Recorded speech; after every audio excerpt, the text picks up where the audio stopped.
तुम्हाला पण घरच्या घरी पेरूचं अशा प्रकारचं रोप तयार करायचं असेल तर तुम्ही हे सिंपल टेक्निक फॉलो करा. पहिले चाकूच्या सहाय्याने असं त्याला व्यवस्थित असं कट करा. त्यानंतर वरची साल काढून घ्या. साल काढल्याच्यानंतर त्याला चाकून असं व्यवस्थित घासा. ते झाल्याच्यानंतर एक काकडी घ्या. काकडीला असं मध्यभागी व्यवस्थित चिरून त्याच्यामधलं थोडंसं गर वगैरे काढून त्याला असं व्यवस्थित असं फिक्स करा.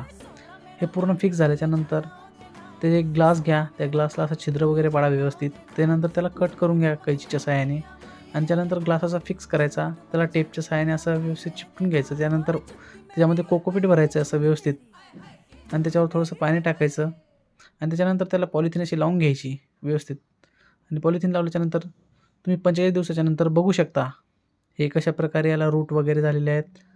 हे बघा एकदम छान असं. नंतर कट करून घ्यायचं आणि कट झाल्याच्यानंतर तुम्ही त्याला असं कुंडीमध्ये लावू शकता आणि नंतर तुमचं चांगलं असं छानसं असं रोपटं तयार होईल.